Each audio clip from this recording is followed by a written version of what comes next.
No meadows, no streams, no birds, no trees, no sense of time, only time lost and time left. Inside the cold institution which benefited only our race was the final setting. I was being hurried about for reasons unknown to me. I knew me, which was not important at the moment. And no one else in that cold, closed space knew anything important, only following orders, only the sense of being hurried. I passed by you. One thinks a building has unmatched potential for meaningful gatherings, not this forced, robotic, habitual nonsense that guides our every move. We are slaves to it, yet we protect it, looking for weaknesses ahead to prevent change. Like a chess move. I passed by you. Dozens and dozens of people walking around this masquerade of providing comfort and safety, never hesitating for the program they grew up with and never looking around to see the progress or the damage. The elevator dings, the pager goes off, the curtain opens, the paperwork is signed, and on to the next terminal patient, please. I passed by you, and I stopped. I saw you every time.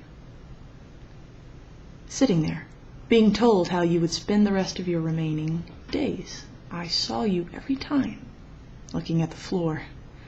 We both knew there was nothing worthy to look up at. Had it not been for your wheelchair, I have no doubt you would have slid down to the floor, to the tiles. Had it not been for the tiles, I have no doubt you would have slid down forever.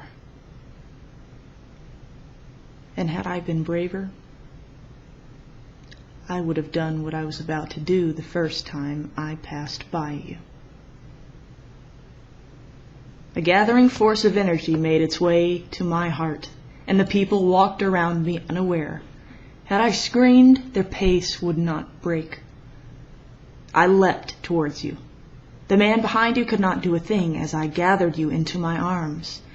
You looked at me, and though your expression did not change, you knew it was meant to be. You knew why I came for you at that moment.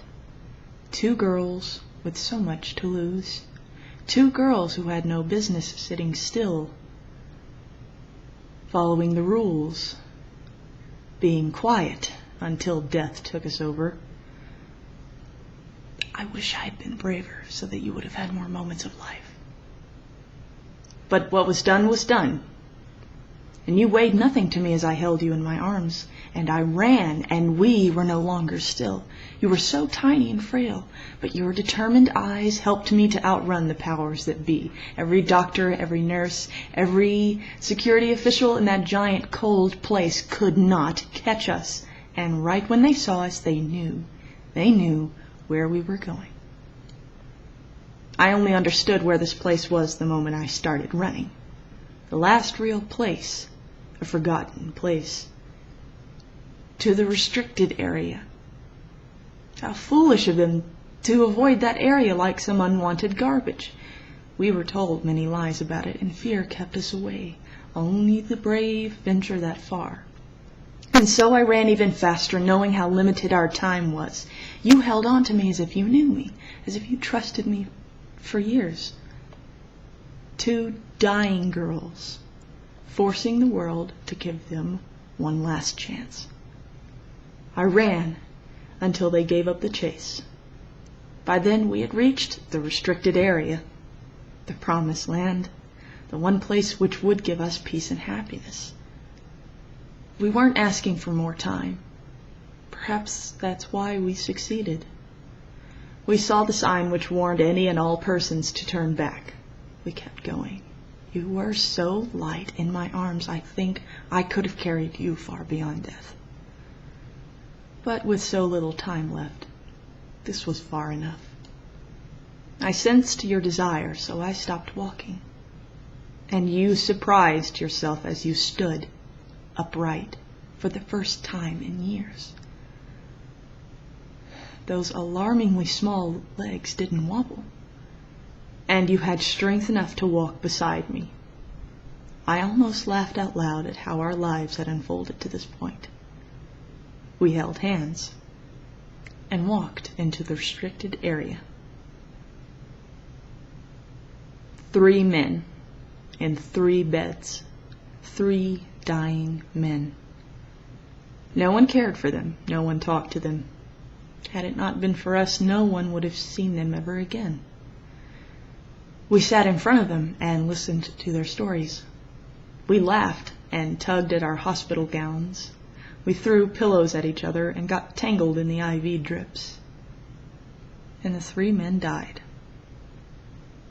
Now we understood. We were given a message we had to share with the world. Death does not need your help or your worry. You are alive right now. You are undeniable. Let yourself stretch forever. Death can take care of itself, but you are alive.